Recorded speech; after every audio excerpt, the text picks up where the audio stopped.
Salve, salve! Está no ar o ChocoCast, o bate-papo com o craque Choco em nome de KTO, KTO.com, onde a diversão acontece. Hoje é o programa da bruxaria. Eu trouxe o meu convidado Silvio Benfica e o Choco trouxe o Marcelo Rosa. E eu, quando cheguei bem novinho na Rádio Gaúcho, o Silvio Benfica reconheceu o talento. Isso aqui é um diamante, vamos ter que lapidá-lo. Na verdade, essa é a história do Marcelo com Abel Braga, né, Marcelo? Essa é verdade. Como é que foi receber esse elogio de cara, assim, de um cara que nem o Abel? Cara, assim, ó, primeiro, um bom dia, né? Obrigado pelo convite. O Choco, quando convida, eu não posso recusar, né? Sempre o convite dele é assim. Mas o que acontece, cara, assim, quando tu novo, né? Pega um Abel Braga, o cara vindo, chegou. Na verdade, quem me subiu foi o Cláudio Duarte, né? E aí, só que ficou muito pouco tempo ali e tal, a gente tinha perdido, tomamos 5 lá contra o Juventude, o tempo da Parmalat. Aí chega o Cláudio o Abel chega no vestiário, né, já o jogo para ser no sábado à tarde, sexta de noite ele se apresenta e manda ligar os refletores do campo e fez o coletivo, na véspera do jogo. Vamos fazer o coletivo. E a primeira palavra que ele chega fala assim: esse negócio aí de leite, de Parmalat, eu gosto é de uísque. O negócio aí, não sei o que e tal, como é que vamos perder pro leite? O uísque não perde pro leite, começou a ser e tal. Aí ele chegou pra mim e falou: ô guri, me diz uma coisa, tu vai pipocar pra jogar amanhã ou qual é que é? Aí eu falei assim: cara, se me botar, eu vou dentro. Aí ele veio assim: tá, então tu fica esperando, tu entra no segundo tempo. Muito boa. Mas foi legal, cara. O Abel era um cara assim que ele gostava muito de dar a oportunidade pra gurizada, e ele deu pra muitos ali, né? Tipo, dos que estavam subindo na época. E é um cara assim que taticamente foi um dos melhores que eu peguei. Eu falo assim que o bom treinador é aquele que monta um time, ele fica um time consistente dentro de campo, mas quando ele entra no vestiário, na hora do intervalo, ele tem que fazer acontecer. O jogador tem que acreditar que aquilo que ele está fazendo no quadro ali ou conversando individualmente, aquilo ali realmente faz o sentido. Porque o jogador dentro de campo, ele sente o que está acontecendo, ele sabe do que está precisando. E se ele não escutar aquilo ali do treinador, né, ele não vai confiar mais naquele treinador. E aí ele vai achar que aquele treinador, tem muito, já aconteceu vários grupos assim, que o treinador falava uma coisa, a gente sabe aquele bolinho que tu reúne ali no meio do campo, aquilo ali é pra acertar outra coisa. É aquela coisa assim, não, aquilo que a gente conversou lá no vestiário, não vamos naquilo ali, vamos nessa aqui, entendeu? E muitas vezes aquele grupinho ali é pra aquilo ali. E aí, não, o Abel era fantástico, né, cara? Por isso que ele multicampeão, né, cara? Um dos melhores que eu conheci como técnico, que era assim, que era fundamental no intervalo do jogo, chama-se Enio Andrade. Ele mudava o jogo no intervalo. Esse foi realmente um mestre. E tu tens razão, o intervalo realmente é muito importante. Mas tu tocaste num outro negócio interessante aqui, que o Abel dava chance para a gurizada, para os jovens, para os garotos. Como o Internacional, de algum tempo para cá, tem dificuldade para colocar garoto. Não, e outra coisa, há muito tempo eu não vejo o Inter, o Grêmio eu acho que produz e lança mais, né? Não agora, acho que não é um momento bom, né? Porque o Grêmio tinha uma estrutura mais sólida, sempre tinha um entrando e entrando bem, porque o conjunto carregava. O Inter tem assim uma rotina de títulos no Sub-17, no Sub-20, títulos importantes, Copa São Paulo, Campeonato Brasileiro, e em vez de aproveitar que os guris chegam com confiança, parece que o Inter faz questão de recolher Tauan, Lara, Estevão. Esses caras, para mim, já eram para estar jogando. Eu posso fazer uma pergunta para 2 craques aqui do futebol? Eu não sei se eu vou responder. Um do futebol de salão e outro do futebol de campo? Tu achou que era para ti? Eu achei que era para mim. Isso não acontece no Internacional hoje, isso é um aproveitamento melhor de jovens jogadores por política do próprio Inter e dos técnicos que ali passam, ou porque, afinal de contas, os títulos conseguidos pelas categorias de base do Internacional estão enganando e não tem ninguém ali para ser aproveitado?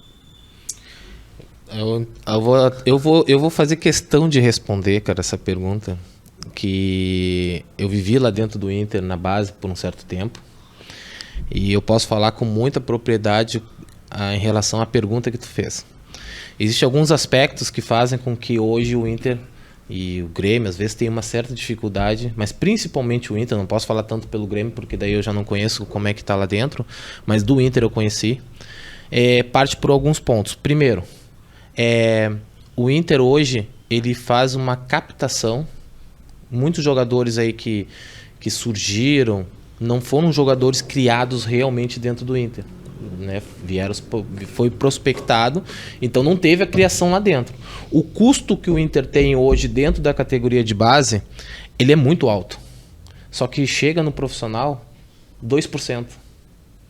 E aí, onde é que está o erro dessa situação? Primeiro, parte do quê?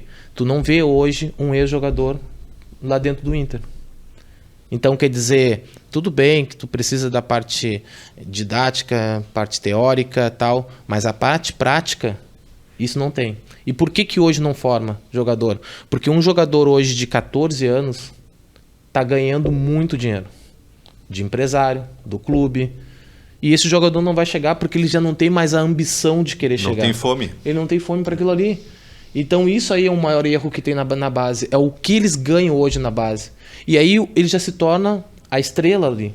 E aí tu vê o treinador ganhando lá, sei lá, 3 mil reais. Muitas vezes indo embora de ônibus, porque o cara de repente não tem nem carro. E o menino ali de 14 anos já tá com motorista particular, ou o pai lá que já tá com carro, já tá indo levar o guri com vários celulares assim assado, e não respeita o treinador. Porque ele enxerga o treinador ali como um cara qualquer. E tu vai fazer um trabalho específico depois do treinamento, vamos fazer um trabalho específico, vamos trabalhar as tuas eficiências. Ele não quer trabalhar aquilo ali. Porque ele já acha que já está pronto. Que coisa incrível. E esse jogador acaba não chegando. Muitos jogadores acabaram não conseguindo chegar, e a maioria não chega, por causa dessas situações. E aí entra essa situação que eu te falando. Por exemplo, quando eu estava lá no Inter, chegou lá, estava uma deficiência muito grande na bola aérea, que não tinha... mas a gente não consegue formar um 9, né? Mas a defesa tomou vários gols de bola parada. Tá, então vamos começar o treinamento. Mas tem um problema no treinamento. Só pode fazer campo reduzido. Eu falei assim, tá aí o problema então. Se tu não abrir o campo para fazer um treinamento adequado para um 9, para zagueiro, tempo de bola, tu tem que abrir o campo. O campo reduzido serve muito para o meio campo. O jogador de meio campo, que é 1-2 toque. Aí ele chega no jogo e fala assim, mas eu quero que ele trabalhe, parte para cima, né? Faz o drible, ganha uma jogada. Mas se no treinamento ele só toca 1-2 toques na bola. Uhum. Então essa é a dificuldade que tem. E a base hoje tá fazendo muito isso. E aí hoje tu pega ali, tava lá antes, tava Yarley, tava vários jogadores, e hoje não tem mais ninguém, mandaram todo mundo embora. Mas isso é da atual gestão, essa política, né? Isso vem, mas já vem de alguns anos. Por exemplo, eu quando eu trabalhei ali, faz o quê? Uns 4 anos atrás, por exemplo. E tiraram todo mundo. É aquela coisa que eu falo assim, tu precisa da união das duas situações em prol do Inter. Mas aí entra o último aspecto que eu ia falar. O jogador de base, por exemplo, o próprio Choco aqui, o Choco não vai botar no currículo dele, pelo menos eu nunca coloquei no meu currículo um título do juvenil. Eu não coloquei no meu currículo um título dos juniores, que na época era juvenil juniores, hoje é sub-17, hoje é sub-20, isso aqui e tal. Eu não colocava isso no meu currículo, né? Então parece que a base hoje precisa do título e não da formação do jogador e botar o jogador no profissional. O mais importante para o clube é o título da sub-17 ou da sub-15 ou o jogador que está chegando no profissional, que vai ganhar um título, que vai ser vendido e que vai trazer e vai dar o recurso para o clube. Né? E isso não está acontecendo. Marcelo, tu estava falando desse negócio de trabalhar com sub-15, sub-17, né? com a base da base, no campo reduzido, né? marcar a pressão. Né? Esse processo não está invertido? Primeiro tu desenvolve o talento, a habilidade, para depois avançar para o tático? Então, mas é isso que era dentro dessa última questão que eu estava falando. Eles precisam do título. Eles querem o resultado e não a formação do jogador. Eu dou um exemplo muito claro em relação a isso, que é o Jefferson, lateral esquerdo do Inter, que estava no profissional, no jogo contra o Tigres. O Jefferson com G. O jogo contra o Tigres pela Libertadores, que o Inter poderia ter ido para a final. Aí vem um lance de um cruzamento, vem uma bola rápida da direita para a esquerda, e ele canhoto. Se ele tem um trabalho de base correto, eles vêm chapando com a direita, tirando a bola. Um lance simples. E aí o que o canhoto tem? Ele geralmente ele não usa a perna direita. Só que para ele usar, ele tem que trabalhar muito bem, né? E por muito tempo dentro da base trabalhar aquilo ali. Ele veio, colocou o perna esquerda na frente, a bola pegou no lado de fora do pé dele e encobriu o Alisson. O Inter ficou fora da Libertadores. Começaram a culpar o menino, e recém ele estava subindo na época. Mas de quem foi a culpa? Por que não trabalharam ele lá na base? E aí que entra esse trabalho tático. Lá, tu pega assim, eles fazem um labirinto no campo. Aí eu perguntava pros meninos, vocês entenderam o que estava ali? Eles, a gente estava só fazendo, entendendo, não tá fazendo, porque... Aí os caras falam assim, não, vamos fazer 2 linhas de 4 invertidas. Peraí, mas eu tenho uma linha de 4 aqui, eu tenho uma outra linha de 4, eu vou inverter, não vai continuar a mesma coisa? Então, quer dizer, é muita coisa teórica, é muito termos hoje que eles estão usando, que tu tem que passar pro jogador é coisa simples. O jogador ele precisa ter a informação simplificada e mostrada. Eu não posso falar lá pro jogador que ele fez um movimento errado, eu tenho que mostrar para ele. Né? E eu tenho que corrigir ele aquilo ali. E isso não acontece. Não acontece isso na base. Tu vê jogadores... É que nem tu pega assim, ó, hoje, o jogador ele não quer fazer o jogador na base, ele tá trabalhando, o guri de 15 anos, como se fosse profissional. E não pode. Ele não pode estar jogando um campeonato ali, e às vezes é 35 para cada lado, às vezes é 40, 45, e no primeiro tempo ele tá com cãibra. Como assim? Um guri com 15 anos, 17 anos? Não pode. Pô, a gente jogava na época, a gente jogava de manhã, de tarde, à noite e tava jogando, correndo, não tem problema. Jogava escondido. Entendeu? Não pode, tá? E hoje em dia, se perguntar assim, eu tenho uma palestra que eu dei para os formandos da PUC, e o cara perguntou assim, tá, mas o que precisa hoje para ser jogador? Eu falei, 95% de transpiração e 5% de inspiração. O cara que tiver um pouquinho de inspiração, ele vai chegar. E aí chegava lá na base, chegava um jogador técnico, e eu falava, esse menino aqui, se ele trabalhar ele vai chegar. Não, esse aqui não vai, ele é muito técnico, não vai. Vamos pegar aquele ali que é velocista. Então tu prefere botar uma técnica num velocista do que tu fazer o cara técnico jogar rápido com a bola? Quem tem que correr a bola? Tu tem que fazer ele ser dinâmico. Tu pode fazer o cara técnico ser dinâmico, mas tu não vai conseguir colocar uma técnica no velocista. Ô Silvio, o Marcelo falou um negócio, né, do bolinho no meio campo, né? Não vai no papo de vestiário. Tu não acha que isso aconteceu com o Cacique Medina e o Miguel Ángel Ramírez no Inter? A falta de entendimento? Eu acho que passa por isso. Mas a maior falta de entendimento talvez tenha sido da direção do Internacional. Porque essa nova direção do Internacional que assumiu com 2 discursos básicos no programa de gestão. Um deles é a mudança de ruptura. É a ruptura com os modelos tradicionais. Agora, isso que tu estava falando, agora o Internacional vai ser propositivo, esse tipo de coisa, e traz o técnico. E o técnico, para início de conversa, não se faz nem entender. E na sequência, o próprio Internacional, pela sua direção, não fez uma análise que, para mim, é fundamental quando tu propõe uma ruptura, que é analisar o teu grupo de jogadores, a característica dos teus jogadores. Nós queremos mudar a forma de jogar. Sai daquela forma mais, em tese, que se usa muito isso, reativa para ser propositiva. Muito bem. O Internacional tem esse tipo de jogador? E na prática, esses jogadores do Internacional vinham há muito tempo, desde o tempo do Odair, e aí a gente já está trabalhando com 4 ou 5 anos, trabalhando de uma maneira. Né? E aí tu vai mudar isso num espaço de um mês e meio? Tu não consegue mudar. E se tu não muda, os resultados negativos já aparecem. E se o resultado negativo já aparece, a pressão já surge também, tanto externa como internamente. E o cara dura 2, 3 meses. Então, com os dois, passou por essa série de questões, na minha opinião, mas basicamente pelo entendimento ruim de futebol que o Internacional tem a partir da sua direção. Aliás, eu avanço um pouco mais. Eu acho fundamental, num vestiário, e vocês dois experimentaram isso, vocês trabalharam com técnicos experimentados e qualidade, tanto o Choco no futebol de salão como tu no futebol de campo. Eu acho fundamental que o treinador com a sua comissão técnica dentro do vestiário, ele possa interagir com alguém, e nós ainda estamos num processo de atraso aqui nesse aspecto, porque nós ainda estamos valorizando o dirigente político. Aqui é fundamental que o vice de futebol dê uma entrevista. Como assim? O mundo todo, o dirigente de futebol já não dá, o político, no mínimo porque o político não sabe de futebol. Ele não sabe. Ele é o torcedor, em tese, aquele que não, tem que jogar dessa forma. Bom, e aí ele vai para o vestiário. E aí o Abel, ou qualquer outro técnico, não vai ouvir esse dirigente, porque esse dirigente não tem condição, digamos, intelectual, pelo conhecimento do futebol, de conversar com o treinador e dizer alguma coisa, chegar para o técnico, mas vem cá, tu não acha que este movimento aqui poderia ser diferente? O técnico não vai usar, não vai fazer isso aí. E o Inter, pelos seus dirigentes de futebol últimos, dentro dessa gestão do Alessandro Barcelos, tem tido esse problema. Nenhum desses dirigentes de futebol consegue conversar com os técnicos que vêm de fora. Se o técnico que vem de fora não sente isso do dirigente, ele vai fazer o que quer no vestiário. E daqui a pouco ele se choca com o jogador de futebol.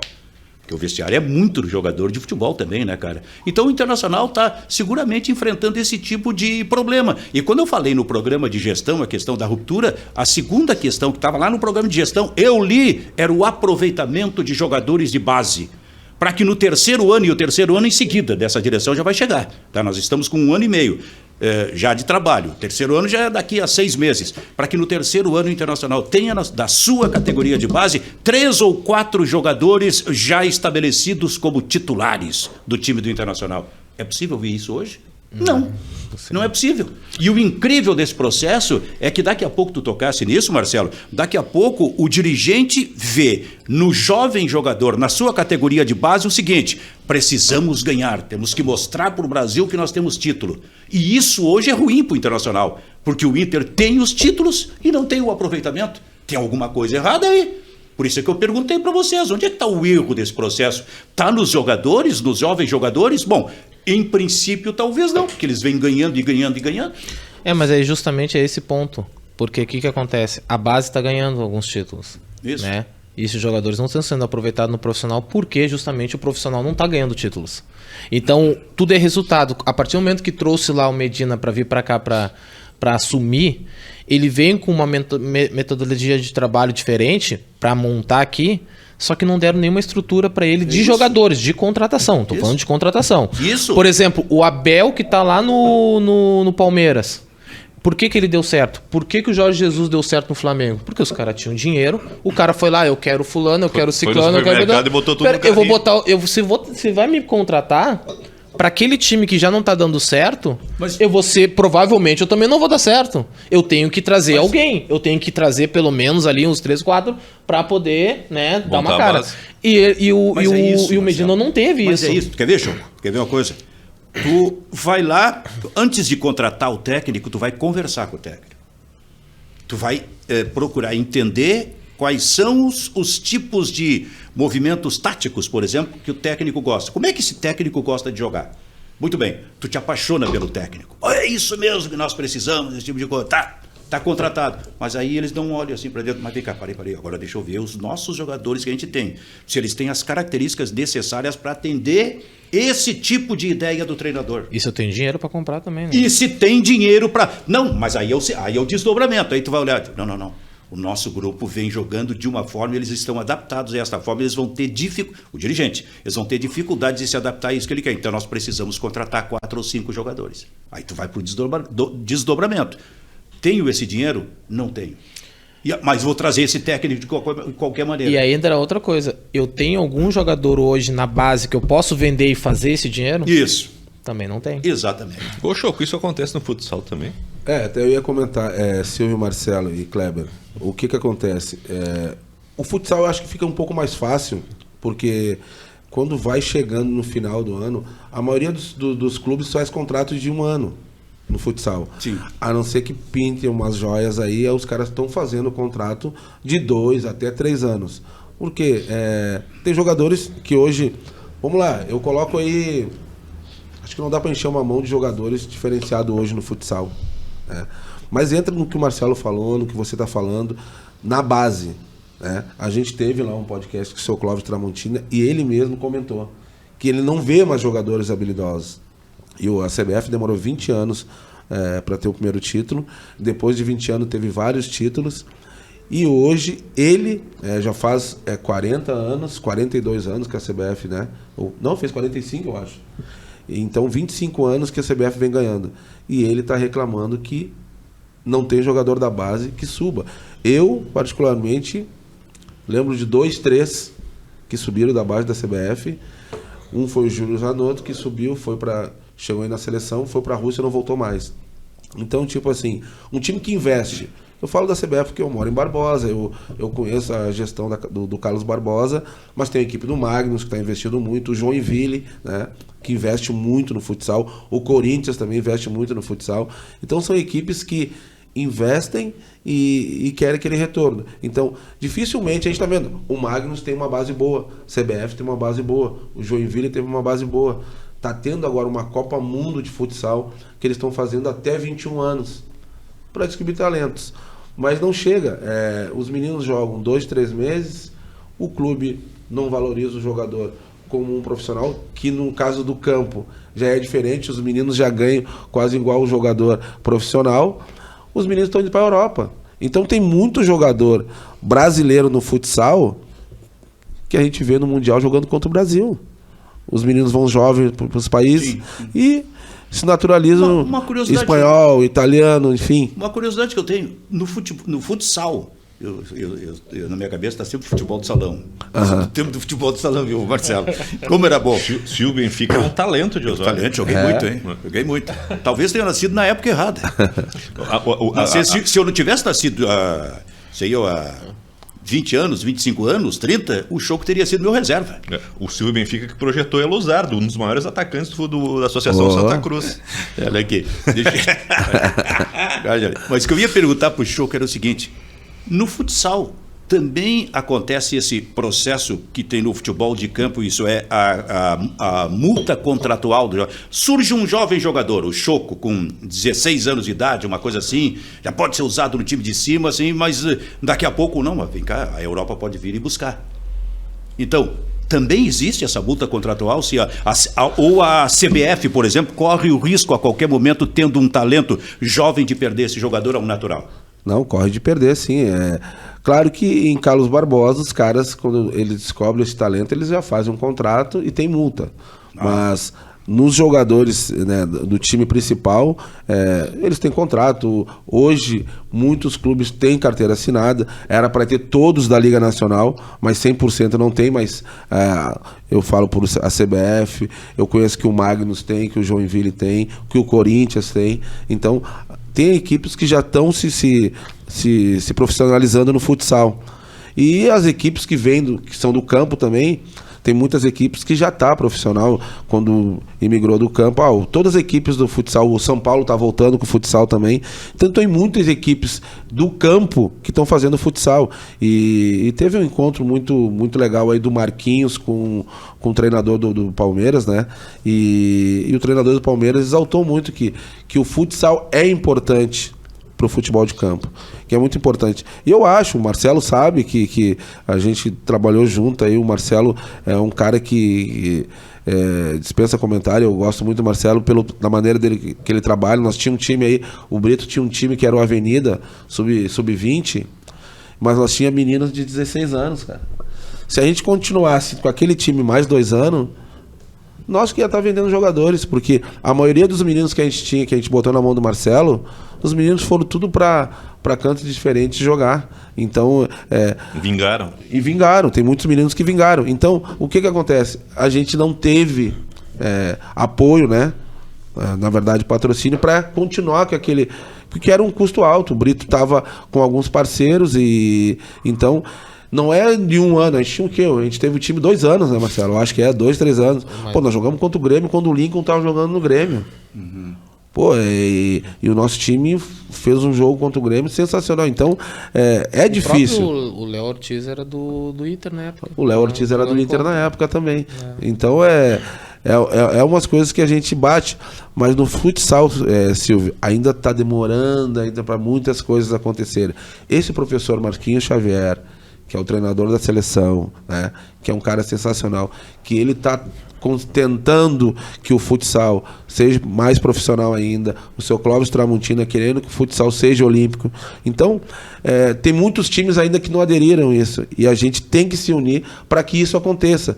Tem uma melhora? Tem, o futsal feminino está crescendo, As categorias de base também estão crescendo. O Brasil está conseguindo fazer amistosos internacionais com a seleção de base, a seleção feminina, que isso nunca aconteceu. Na minha época nunca aconteceu. Então eu acho que já teve um crescimento. E agora a gente tem o Lavoisier lá dentro da CBF, né? Sim. Foi um cara que jogou aí anos pela seleção brasileira, trabalhou de supervisor na grande CBF, e a gente espera que o Lavô, junto com muitos outros, que eu tenho certeza que o Lavô sozinho não vai conseguir, que eu acho que os dirigentes das outras equipes grandes se apoiarem, a gente consegue chegar aonde hoje o futebol de campo é. Eu vou te dizer uma coisa, esse pensamento do Clóvis Tramontina é muito correto, porque a vitrine de uma Olimpíada seria fundamental para o futsal. Não existiria... Mas isso, o que aconteceu com o skate? Nós não entrávamos madrugada dentro, sem nunca ter prestado muita atenção em skate, assistindo os brasileiros participando. Olha o tamanho da vitrine que é uma Olimpíada para isso. Mas o futsal acho que não vai ser esporte olímpico, porque existe Tu acha que não? O COI e a FIFA... Né, tem uma briga eterna, né, e já é difícil, né, comportar o futebol dentro da Olimpíada. Sim. Porque a FIFA... Não abre mão de algumas coisas, né? Então acho que o seu Clóvis Tramontina ele vai seguir lutando, mas não vai conseguir. Ele vai ser e também tinha lutador. Que ter uma situação, uma luta como aconteceu com o futebol feminino, que eles conseguiram uma luta muito, muito difícil, isso vem de anos, fazer com que todos os clubes tivessem um time feminino. E tinha que ter todos os clubes um time de futsal.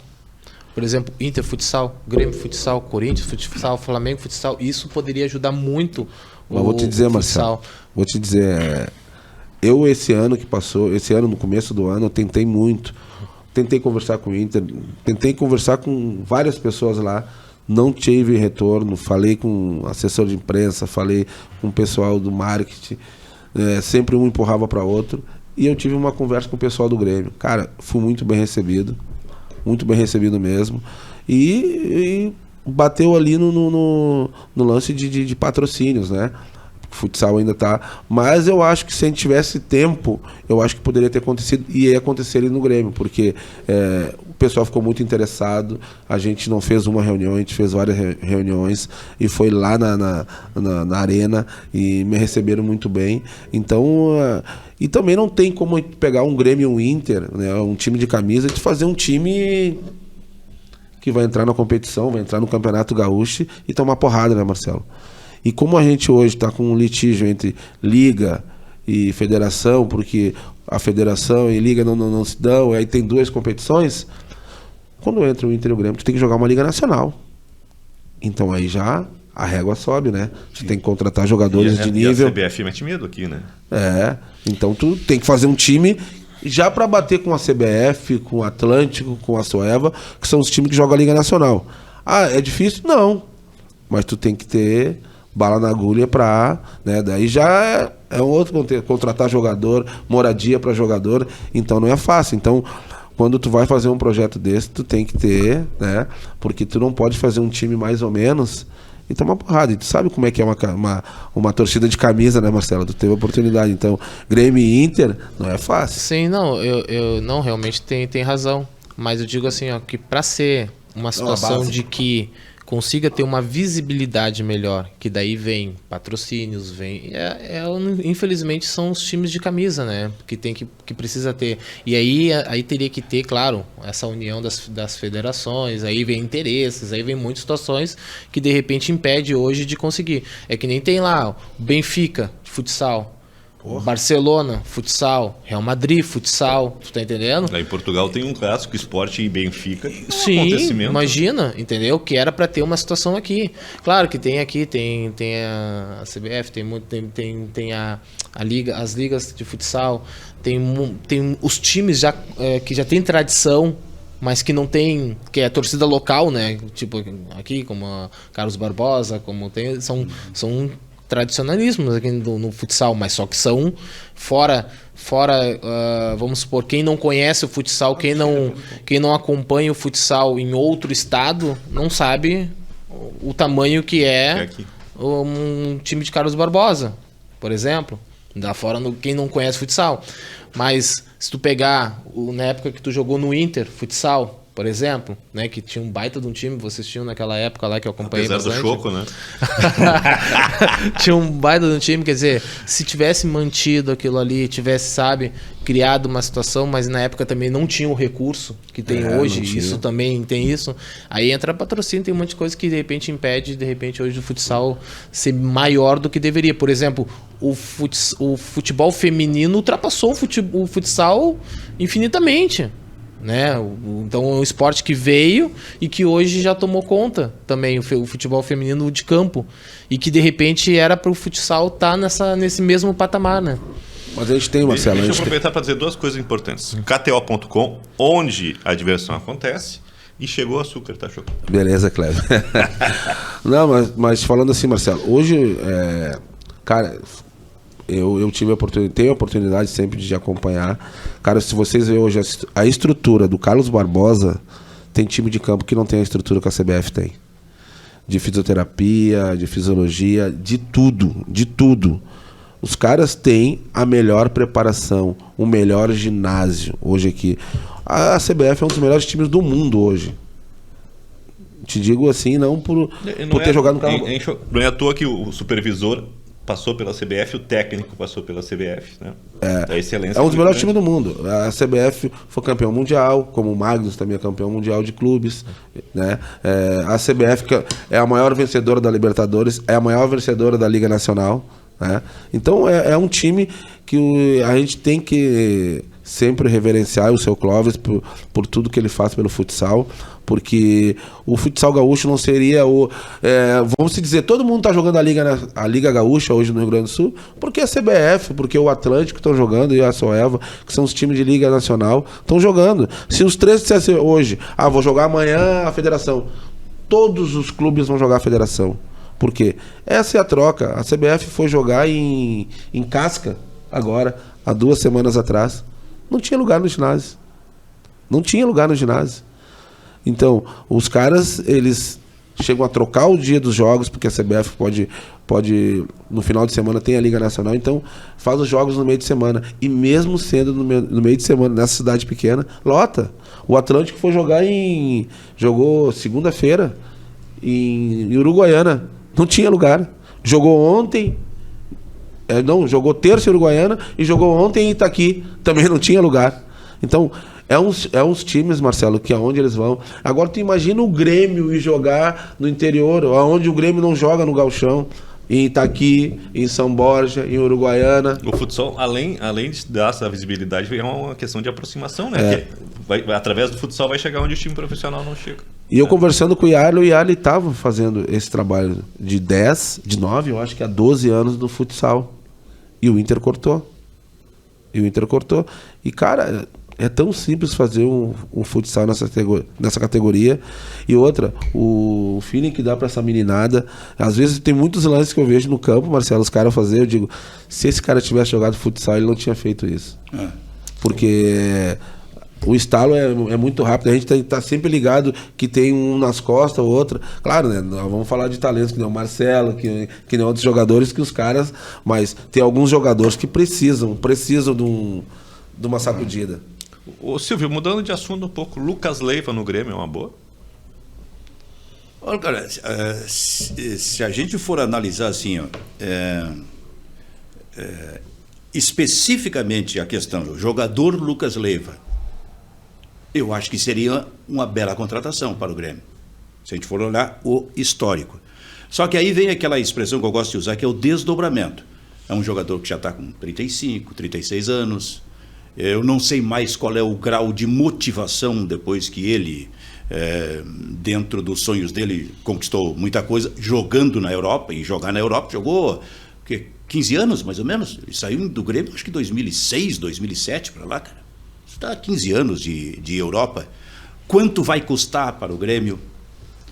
O fato de automaticamente o torcedor, ainda que o torcedor esteja aprovando, isso é importante, mas daqui a pouco ele vai jogar num campeonato brasileiro da 2ª divisão, joga 2 ou 3 partidas sem ter aquele rendimento imaginado pelo torcedor e já pega uma vaia. Uma coisa assim. Nós estamos realmente num momento assim, de muito imediatismo no futebol. Mas aí esse próprio torcedor olha para trás, até o ano passado a gente tinha o Douglas Costa aqui, que chegou, de certa forma, digamos, na mesma situação, para ser o grande jogador do Grêmio, a maior contratação vindo da Europa, aliás, mais novo que o Lucas Leiva, cerca de 32 anos, e deu no que deu. Então é assim, ó, tu olha o jogador, especificamente o histórico dele, é boa a contratação, mas eu tenho a impressão que o futebol já hoje em dia ele já não pode ser olhado assim, né? Ele tem que ser olhado sobre várias vertentes. E aí que se analise realmente a questão do Lucas Leiva. Só que o que se está falando é que, evidentemente, ele não ganharia o que ganhou o Douglas Costa. Talvez ele não vai nem ganhar, pelo que se fala. Também não acredito muito nisso. Pode ter uma composição. Vai ganhar menos do que alguns que estão no Grêmio. Volantes, inclusive. Eu não acredito muito nisso. Eu tenho uma desconfiança desse amor, não sei se é platônico, né? Mas desse amor pelo clube, né? Kleber, o futebol é muito profissional, né? O futebol, como todas as atividades, né? É muito profissional. Esse negócio do eu tenho amor e vou voltar para jogar lá, vou encerrar minha carreira lá, eu não acredito nisso. Realmente não acredito. Ô Marcelo, aproveitando esse gancho do Lucas Leiva, não é uma situação parecida com o desejo do Inter em ter o Arangues? É muito parecido. E tu acha que o Arangues funcionaria?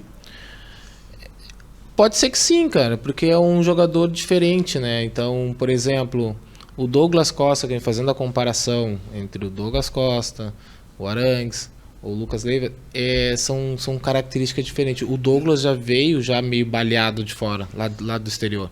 Ele já não vinha jogando, era uma sequência de lesão. A expectativa de que ele fosse o cara de criação e que fosse o cara que fizesse a diferença, tal. O Lucas não vai ser esse cara. O Lucas vai ser para, de repente, ser um organizador. A mentalidade dele de dentro do vestiário é diferente. Né, o próprio caráter dele dentro de vestiário. Não estou dizendo que o caráter do Douglas é indiscutível, não é nada disso. Mas eu digo, dentro do vestiário, tu pega um cara que chega com moral, que vai botar uma coisa ali e tal. E que vai ser um cara de grupo. E, de repente, esse que pode ser por essa linha que o Grêmio está querendo trazer. Não vai ser, de repente, não vai ser um cara tão caro como foi o Douglas. O Arangues também, de repente, vai vir dentro dessa mesma metodologia de trabalho. Para vir, vestiário, um cara que já fez, é um cara que ainda tem um certo potencial de fazer aquela função. Só que é aí que entra um outro detalhe, que é um risco muito grande. O cara que já foi um ídolo dentro de um clube e voltar para aquele mesmo clube, todo mundo espera o jogador que ele está sendo agora, o que ele pode ser agora com a idade dele, ou o jogador que ele foi. O torcedor sempre espera o jogador que ele foi. E isso que é o problema. E num momento diferente, porque é um momento de muita pressão. E não, sim, totalmente. Dois, né? Só que pro Grêmio hoje, o que ele tem de volante, trazer o Lucas, eu acho que seria boa. Pelo que ele tem hoje de volante. O Inter, por ele ter um Edenilson e trazer um Arangues que vai fazer a mesma função que de repente o Edenilson, eu já não sei se seria ideal.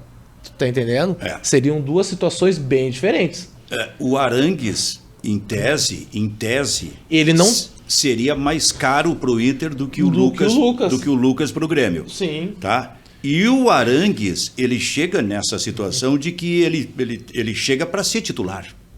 Para ser titular. Aí, para ele ser titular, alguém vai sobrar. Sim. E se sobra o Edenilson? Como é que vai ser o vestiário? Tu traz o Arangues e ganha um beijo, é isso? Então, a dificuldade hoje de trazer o Arangues é isso. O Grêmio não, vai trazer o Lucas, ele vai ser o titular. Porque qualquer um que sair dali não vai fazer falta da função dele, entendeu? E não vai ter beijo. Não vai ter? Não vai ter. Agora ali no Inter tem, entendeu? Porque ele não vai conseguir fazer a função de primeiro volante. Para tirar o Dourado ou o Gabriel. O Gabriel tá jogando, né? Agora, e ele não tem hoje, de repente, ele não é a característica dele fazer essa primeira função. Então, a característica dele vai ser a função do Edenilson. Só se o Inter já tem uma venda pro Edenilson. Aí são outros 500. Não, vamos vender o Edenilson vai sair na próxima janela. Aí, ok, então traz um outro cara que vai fazer aquela função e que de repente vai fazer com que não sinta tanta falta do Edenilson. Agora, tirando isso, para trazer sendo mais um, eu não iria. Eu acho que não é uma boa contratação. Silvio. Eu ia falar quando começou a surgir essa informação da possibilidade da vinda do Arangues, Eu ouvi uma entrevista de um... Eu não sei se ele era um brasileiro que mora na Alemanha ou aqui, enfim, mas ele estava falando com conhecimento de causa sobre o campeonato alemão e dizendo que o Arangues, nessa reta final, estava jogando inclusive de primeiro volante lá. O que eu acho assim um pouco estranho pela característica dele, né? Ele é um volante de sair, de aparecer. Para mim foi inclusive nessa função o melhor que apareceu nesses últimos tempos aqui, nesses últimos anos aqui. Então eu não sei como é que ele seria como o primeiro volante do Internacional, porque também os primeiros volantes do Internacional são contestados, né? Pega o Gabriel e o Dourado, sempre tem contestação em cima dos dois. Deixa eu fazer para o Marcelo aqui essa é a sua vida. 97 foi teu melhor ano no Inter? Foi, assim, foi em 97, digamos que foi o melhor, sim. Era difícil arrumar um lugarzinho no time, né? E eu tava fazendo uma função totalmente diferente, né? Tipo, a função que eu sempre gostei de jogar foi como segundo volante. E naquele momento ali eu tava fazendo o quarto homem pela esquerda. Então eu tava fazendo... Anderson Fernando... Tanto que disputava com o Arilson. Como é que era o meio campo? Anderson Fernando... O Sandoval.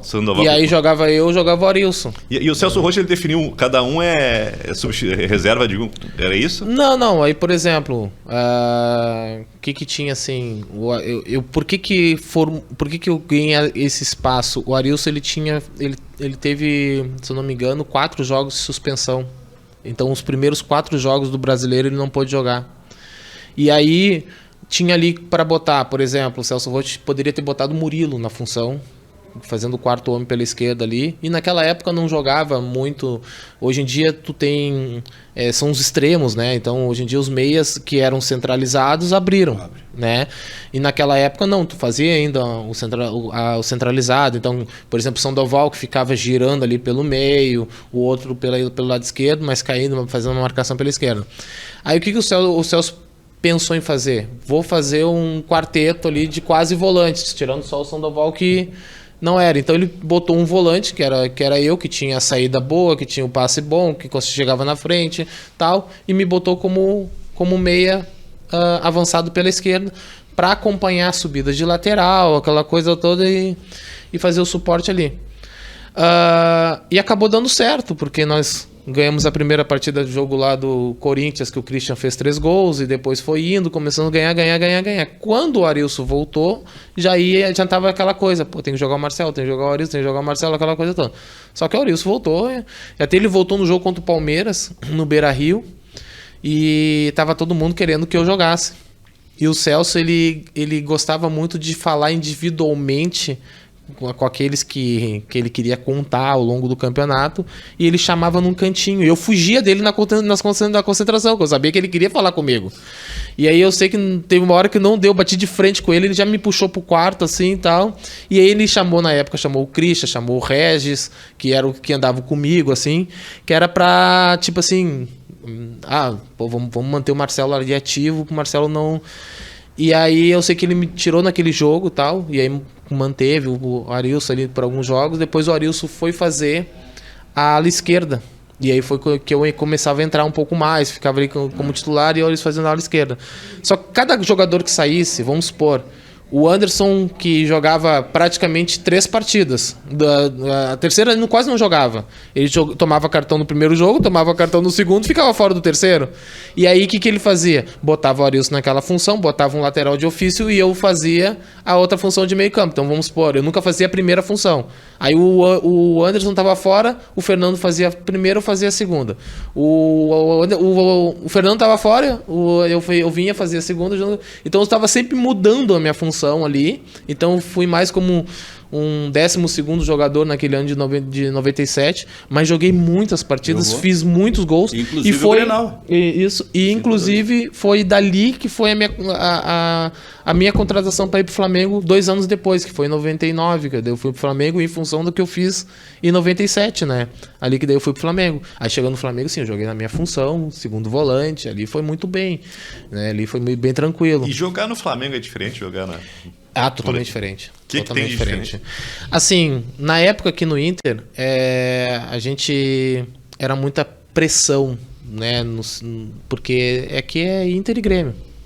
Então existia muita pressão ali. Lá não. Lá é Flamengo. Então o Flamengo, tem o Vasco, tem o Fluminense, mas é o Flamengo. Tudo gira em volta do Flamengo. E aí tu chegar lá, por exemplo, aqui, a gente parece que fazia uma força para jogar. Porque aqui era treinamento 2 turnos direto, então tu chegava no jogo, tu tá com a perna inchada, pesada. Lá não, era só um turno. Então, quer dizer, tu chegava no jogo, tu tava relaxado. E um time de totalmente qualidade, né? Então, na época que eu cheguei lá pro meio de campo, tinha vários jogadores de qualidade. Eu falo assim, desde a zaga, desde os goleiros, por exemplo, tinha o Klemer e o Júlio César. Né? Tu tinha na zaga, tu tinha Célio Silva, Fabão, Luiz Alberto, o Juan. Então, a Tirso, que foi um dos melhores laterais esquerdos que eu joguei. O cara é um fenômeno jogando. E aí tu pega no meio campo, quando eu cheguei lá, eu fui para ser um meia avançado, porque como eles me contrataram, pelo que eu fiz no Inter em 97. Então eu fui para ser o meia avançado. Cheguei lá, eu vi no meio avançado, tava lá, Beto tava na seleção, Fabiano tava na seleção, Rodrigo Mendes, Iranildo. Eu vou jogar onde aqui? Não vou jogar nesse time. Aí eu disse, não, peraí, vamos descer um pouquinho, né? Aí eu comecei a ver, vou fazer a segunda função, e o Leandro Ávila, que fazia essa função, e era o capitão do time, ele já não estava mais aguentando no Maracanã, tipo, ir, voltar, fazer aquela função. E foi onde ele fez a primeira função e eu consegui me encaixar ali na segunda função, que era realmente o que eu gostaria de fazer. Mas 97 realmente foi um dos melhores anos ali. Por exemplo, se fosse hoje em dia pontos corridos, não tinha sido campeão. Pois o que faltou para ser campeão? Cara, entrou na fase de grupos ali, né? Aí começou a ter muita vaidade. E isso é uma coisa que aconteceu por causa da TV nacional. Porque na época não tínhamos podcasts, não tínhamos a internet, não tinha pay-per-view, era muito caro, então não era qualquer pessoa que tinha esse acesso a pay-per-view.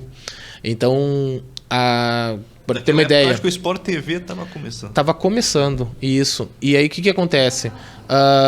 Tu tinha a Globo Nacional, a Band e o regional, que era a RBS, por exemplo. Era o que tinha aqui, para visibilidade.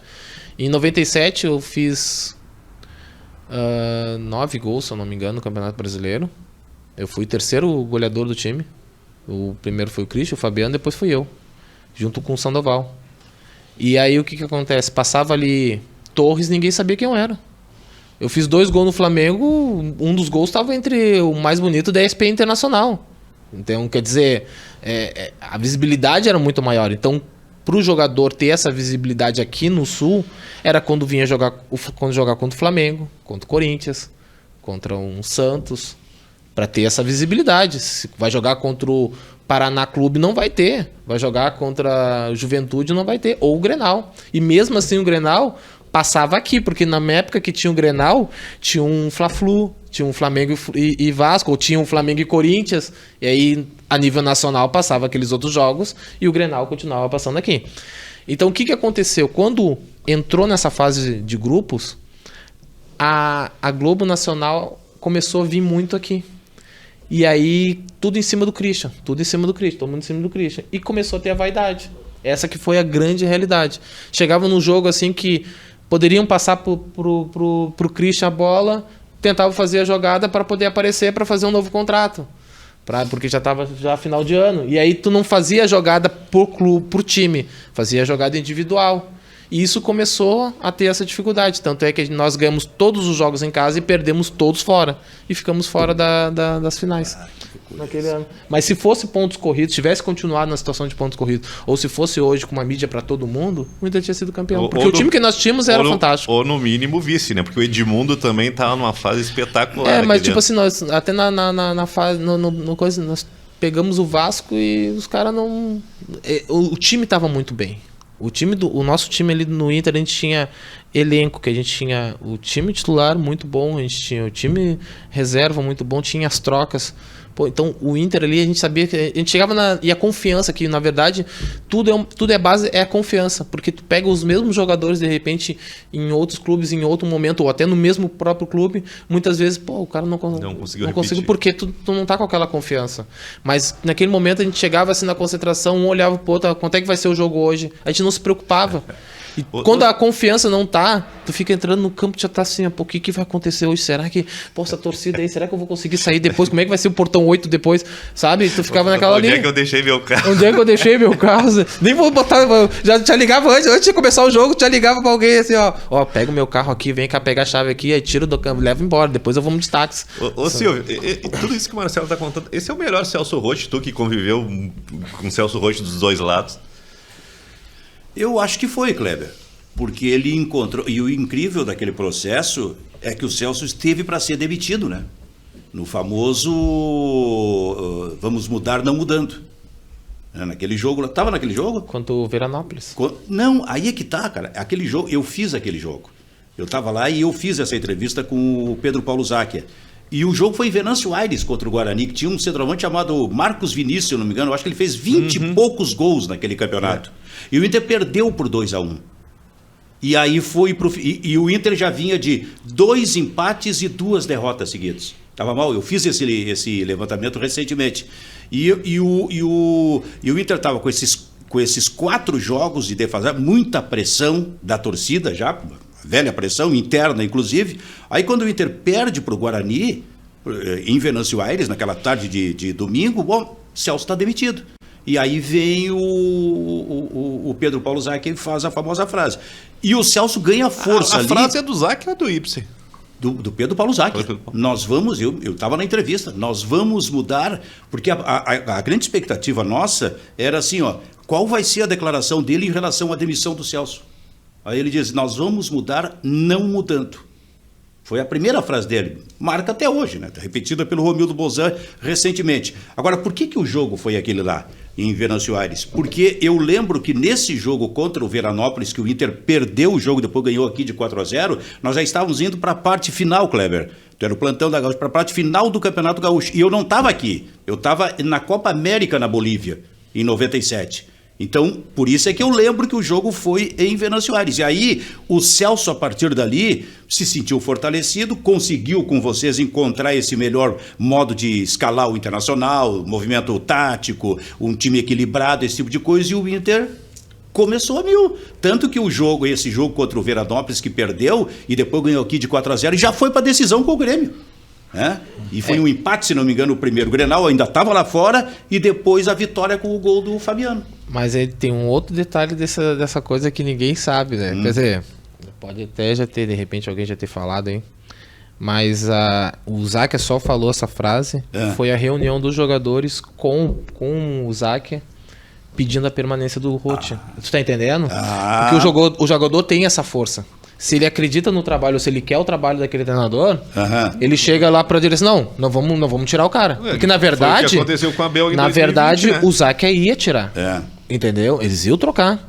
E aí, como todo mundo gostava do trabalho e do Roth naquele momento, e aí os jogadores se reuniram e chegaram pro presidente, olha, não vamos trocar, vamos no manter. vestiário. No vestiário. Logo depois, vamos manter ele. Isso é fundamental. Entendeu? E aí entrou ali os que tinham, na época ali, que eram os líderes do grupo, se reuniram, tava lá o Fernandão, tava não sei o que tal, os caras, pô, vamos lá, vamos manter o Roth. E aí que a gente foi pro jogo de Veranópolis, aí a gente perdeu... Mas, olha aqui, mas tu quer ver uma coisa? Olha aqui, ó. O Inter ganhou, dia 29 de março, o Inter ganhou do Glória de 3-0. Aí depois, 5 de abril... O cara veio armado, hein? 5 de abril, é porque eu fiz um material sobre isso esses dias aí. 5 de abril, o Internacional empatou com o Esportivo 0-0. 9 de abril, o Inter perdeu com o Ipiranga 2-1. 12 de abril, o Inter empatou com o Pelota 0-0. 20 de abril, o Inter perdeu para o Brasil de Farroupilha 3-2. 4 jogos, com 2 derrotas e 2 vitórias. Estourou a crise. Aí veio o jogo contra o Guarani de Venâncio Aires, dia 27 de abril, um domingo à tarde. O Inter perdeu de 2-1. Aconteceu tudo aquilo. Manteve-se o Celso Roth, a pedido dos jogadores, pedido de vocês. O que aconteceu no próximo jogo, dia 4 de maio? O Inter ganhou de Juventude 4-0. E aí começou a ganhar. Até chegar no jogo do Veranópolis.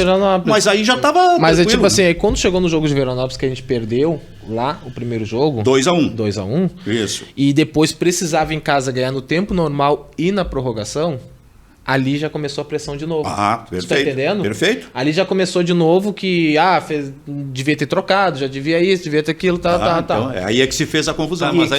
Fecharam a drenagem ou não? Fecharam. O Zacchia fechou, sério. Ele pegou, falou, porque o que acontece? Pra nós não era interessante, porque o que acontecia naquela época era diferente. Tu ia jogar no interior, pô, era uma pressão muito grande, era difícil jogar no interior. Porque os campos não eram tão bons quanto hoje. Eu vi agora a final aí que teve contra o Glória de Vacaria. Pô, o campo tava um tapete, perto do que era, entendeu?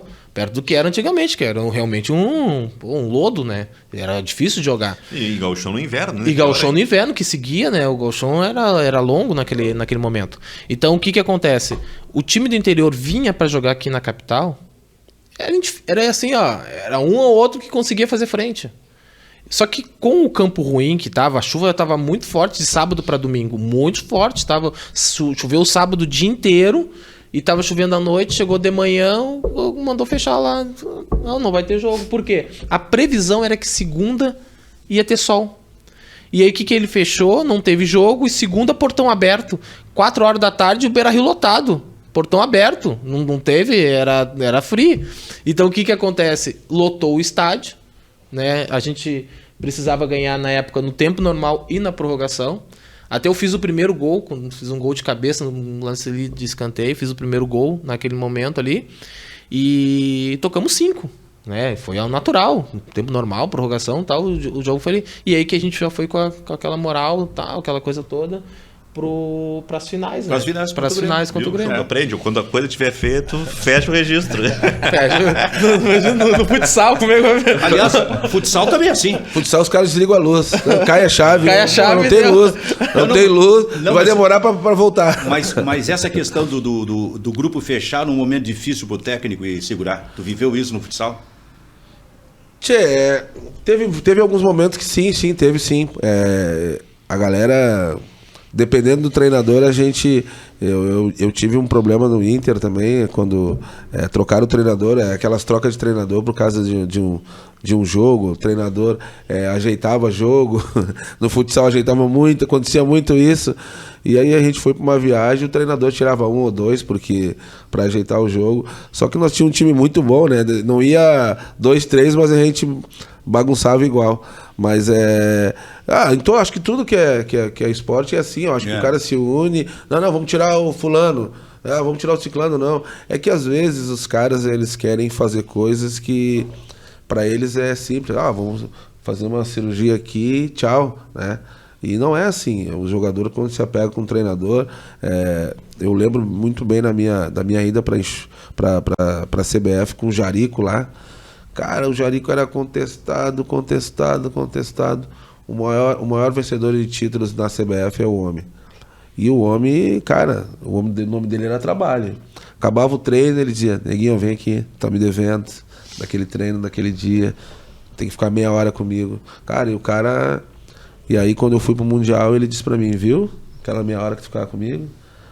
Agora eu vou lá na Espanha te assistir. E ele foi ele, o nosso diretor, que era o Cabeça. Então, são caras assim que tem muito treinador que aparece, é o fulano, bom pra caramba.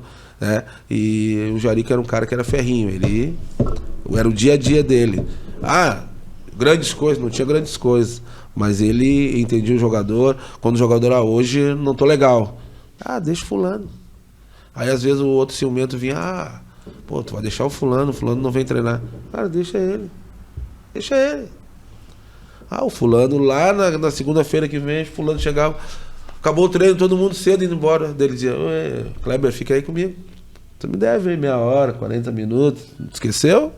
Que tu me deu aquele balão. Então, ele ganhava o cara nessa aí. Então, muitos treinadores ganham o cara assim, e isso que é importante no futebol. Eu acho que o que os caras fizeram no Inter, muitas vezes a gente tentou fazer em muitos times, que tem times que não tem como, tu vai junto.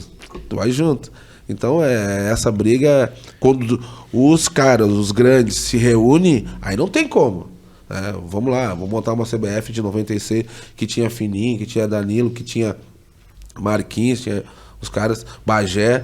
Reúne essas feras, não vamos derrubar o treinador. Eu acho que aconteceu isso com Foca numa época lá, em Carlos Barbosa, e a gente segurou o homem. Forte esse grupo a gente deu uma segurada no homem. É que o homem gostava muito de treinar, Marcelo. Ele veio com a mentalidade de treinar 3 turnos. E aí Três? 3 turnos. Nossa. 3 turnos. Aí eu encostei nele. Ei, professor, o senhor treinava lá o time tal, 3 turnos. Aqui os negros vão gritar. Eu sou um, mas eu não vou. O senhor é meu, né? Bah, levava o homem pra casa toda hora e tal. O homem era fera. Mas tem uns aí que vão dar um chio e tem uns que tem as costas bem largas. Se cuida. Aí, não, vocês são os Pelé. Daí ele metia, são os Pelé, então tá. Os Pelé é só 2 turnos. Pô, nós ficamos 10 jogos sem perder, Marcelo. O homem. Conseguimos tirar do bolso dele e pagar um churrasco pra nós, que o homem era ruim de pagar. Pagou um churras. Um abraço lá pro professor Foca. Bom, pessoal, para terminar aqui, em nome de KTO, fazer uma apostinha aqui. Esses dias, Silvio, eu me lembro que era o show que quem eram os convidados, que o Brasil, a seleção brasileira na Copa chega entre os 4. Tu fecha essa aposta comigo? Ou... Acho que chega. Eu acho que, ainda que tenha tido a dificuldade de jogar contra uma seleção europeia, né? Mas ainda assim o Tite, se eu estabelecer uma comparação com o trabalho lá de 2018, parece que a seleção chega melhor para a Copa do Mundo, na minha opinião. Tite chega e melhor. com mais alternativas. O Tite chega melhor, tu que convive com ele e de vez em quando conversa com ele. O Tite, cara, é um dos caras assim, ó, mais trabalhadores que eu vi na minha vida, além da questão de conhecimento. Não sei se tu chegasse a jogar com ele.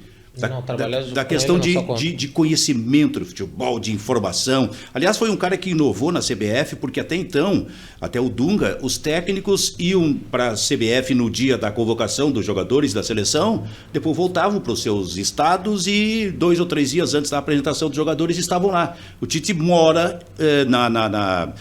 lá no Rio de Janeiro e desde o primeiro dia eles têm expediente na CBF, na seleção. Eu conheci a sala do Tite lá. Depois o Clebinho me levou também à sala deles, onde tem várias televisões para assistir jogo, e é um negócio assim impressionante. Aí eu não estou nem falando da qualidade técnica, mas assim, ó, os caras chegam a assistir 4, 5 jogos, o mesmo jogo por dia, para ver os movimentos, de que forma vai fazer, sabe? Transmite isso, porque você tem contato direto pelo WhatsApp com os jogadores, transmite isso direto para os jogadores, falam com o preparador físico e com o técnico dos times onde os jogadores estão jogando na Europa, para saber se é possível fazer o mesmo movimento desse jogador lá para trazer para a seleção brasileira. Então é uma preparação realmente muito forte. E acho que chega entre os 4. Agora, para ganhar, bom, Marcelo, aí é a Copa do Mundo. O Brasil fica no caminho ou vai longe? Não, eu acho que vai também. Eu acho que a seleção ganhou alternativas. Que não tinha. A última Copa não tinha as alternativas que tem hoje. E isso realmente faz com que a esperança fique muito maior para título do que, sei lá, 2 anos atrás, aqui mesmo na preparação do Tite, ou pós-Copa. Então, antes tinha aquela dependência do Neymar, hoje não.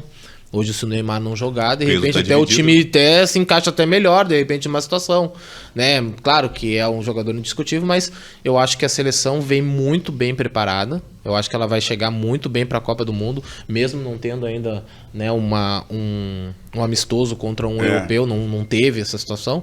Mas se tu parar para analisar as outras equipes também, né, por exemplo, a França agora perdeu agora também, que era uma favorita para a Copa, né? Então, tu tá vendo as dificuldades também. Eu acho que a Argentina também vem muito forte, que eu acho que a Argentina agora ela conseguiu achar um jeito de fazer com que todas as estrelas, que é muito talento, conseguirem jogar. Né? Hoje tu vê o Messi ali na parte tática muito mais forte do que o Messi que todo mundo dependia. Então hoje também vem mais forte. Eu acho que vai ser uma bela Copa do Mundo, que o Brasil tem grande chance. Eu acho que assim, para ser, nem para chegar nos 4, eu acho que para título, entendeu? E essa gurizada, porque de uma hora para outra tu ganha o Rafinha, que era em tese um ilustre desconhecido, um ano atrás, um ano e pouco, tu ganha o Rafinha, ganha o Antony, né? Tu já tem o Vini Júnior firmado, mas daqui a pouco tu tem o Rodrigo. E o próprio Gabriel Jesus, que terminou a temporada muito bem, jogando, entendeu? Muito bem. Que agora também já está numa situação. E tem uma coisa interessante que eu acho nessa seleção, que tem tanta alternativa que é possível jogar sem centroavante, que sempre foi um calcanhar de Aquiles do Tite. Sempre, a seleção hoje não vai ter um 9. Não vai ter um 9 de ofício, né? Então, a não ser que alguém tenha uma fase iluminada na hora. Não, e não vai acontecer. É muito pouco tempo para isso, né? Então não vai acontecer. É que nem... E vou dizer uma outra função. o Fred, que era muito contestado. É. E hoje Jogando coloca muito. como se ele não jogar. Entra o Bruno. Sabe, não. Então, Guimarães. Só a única carência que tem, na minha opinião, ainda são as laterais. Lateral. É a única coisa que falta para a seleção. E aí né? tu tens o Casimiro e se não tiver, tu tem o Fabinho. Sim. E até o Danilo, guri do Palmeiras. Mas eu tá indo pro final, preciso fazer umas perguntas pro Choco aqui, me permite? Sou repórter, Kleber. Não sei se o Choco tá preparado, mas vamos lá. Qual foi o melhor jogador com quem tu jogaste junto no futsal? Tirando os jogos que eu jogou comigo lá na Liviamão, né? O melhor jogador que eu joguei futsal, cara, disparado assim, joguei e aprendi com o Cocão. O Cocão? Cocão. Onde é que tu aprendesse exatamente? O que tu aprendesse com o Cocão? Que é interessante, porque ele não jogava exatamente na tua função, né? Aprendi a Cocão me posicionar para receber a bola no tempo, né? Mas ele jogando. Ele jogando, Ah. jogando. Ele jogava muito mesmo. Eu cheguei no Inter com 16 anos e o Cocão já estava parando, eu acho que 38. O Cocão Eu ia tava. falar isso, né? O Choco 38. com 17 e o Cocão com 40, porque é mais ou menos, né? É? São E- gerações diferentes. e o passe do homem era sensacional. Ele te dizia, Choco, aparece ali que a bola vai chegar ali. E eu nem contestava, eu me movimentava, parava ali, a bola chegava no pé. Chegava no pé. Então, tipo, o Inter, quando eu joguei no Inter, claro, eu jogava em Viamão ali, jogava tudo que é. Mas quando eu joguei no Inter, taticamente eu aprendi tudo. Movimentar, posicionar. Jogava de ala, ali eu virei pivô mesmo no Inter, o espanhol me colocou de pivô. Mas o Cocão, né? Claro, tinha um Belinho, tinha um Chinesinho, que era um complemento do caramba. Mas o Cocão, que ele que fazia quase sempre essa ligação direta. E outra, né? Se tu não escorasse a bola pra ele de 10 que tu recebesse 5, tu tomava uma bela de uma mijada. E se tu não dominasse a bola também, outra bela de uma mijada. Mas, cara, é um dos caras assim que, com 38 anos, jogar o que ele jogava. Isso é impressionante. O que ele jogava. Porque o normal é tu escolher jogador da frente lá, né? Não, é Os técnicos. diferente, muito diferente. Cocão. Viu? Eu? Tá. Deixa eu antes de terminar, eu me lembrei de uma pergunta que eu queria fazer, daí começou a rodar. Uma eu quero dizer, Silvio, eu treinei um time em Osório, time sub-17 lá de futsal, né? Treinei um time lá, foi muito bem. Até o Felipe Júnior, que hoje é cracaço aí no futevôlei, foi meu atleta. Toda vez que eu encontro ele diz, pô, professor, foi muito importante naquele momento. Eu acho muito legal porque ele era um menino, né? Todos nós tínhamos dificuldade e volta e meia, quando um precisava outro, eu deixava os meninos em casa. Mesma coisa eu faço aqui, que eu estou treinando o time feminino da Sojipa. E eu queria uma pergunta para vocês dois. Por que Inter e Grêmio sempre, quando vão contratar alguém, vão em ex-jogadores que já passaram? Por quê? Até pra ti, Kleber. Por que nós precisamos de jogador? O Inter vai Arangues, o Grêmio vai no Lucas. Aqui, ó, o Inter é Tinga, Bolívar, O Inter Sobis. Eu não estou nem analisando a qualidade do Damião, mas a gente está pensando no Damião de novo. Né? De novo. Terceira passagem. Terceira passagem. Concordo plenamente contigo. Não tem jogador? Eu acho um erro, não tem jogador, mas daqui a pouco o que não tem é talvez trabalho melhor de observação. Mas aí quem é que decide De essa busca. contratação? É o centro de captação? É o dirigente? É o dirigente, porque é um apaixonado que quer ver o ídolo de volta. Eu acho que é essa a ideia. Pode ser. Né? E o pode Inter ser. adora isso. Porque a gente ainda vive a fase amadora do dirigente de futebol aqui no Rio Porque Grande do Sul. eu vou trazer o Arangues, pouca gente vai me contestar. O que vão contestar do Arangues? A idade, né? Mas por que tu não investe num cara que tá aparecendo? Mas é nesse ponto, existem os dois pontos, né? Existe o que deveria ser feito de forma correta e o que fazem para amenizar. Essa parte aí é para amenizar. Vou trazer um cara que ninguém vai contestar. Isso. Né? Vou trazer o Lucas que ninguém vai contestar. Vou salvar o meu lado. Vou salvar o meu lado. Vou trazer o que Douglas é Costa. Que é o que tá ruim para eles. Mas o modo correto é realmente fazer a prospecção de um menino ou de um outro jogador que vai vir outra coisa, e vai dar e também vai dar um retorno pro clube, porque o Arangues não vai dar retorno pro A Inter, base, o Lucas não vai dar retorno Marcelo, pro Grêmio, a base é uma sustentação técnica e financeira. Sim. Né? E tu pode trazer o medalhão, mas tu tem que trazer um garoto para que esse medalhão dê o suporte pro cara evoluir. Sim. Certo? Tá resolvido, Choco? Feito, Clebão. Vambora então. Obrigado. Valeu, gente. Tchau, Valeu. tchau.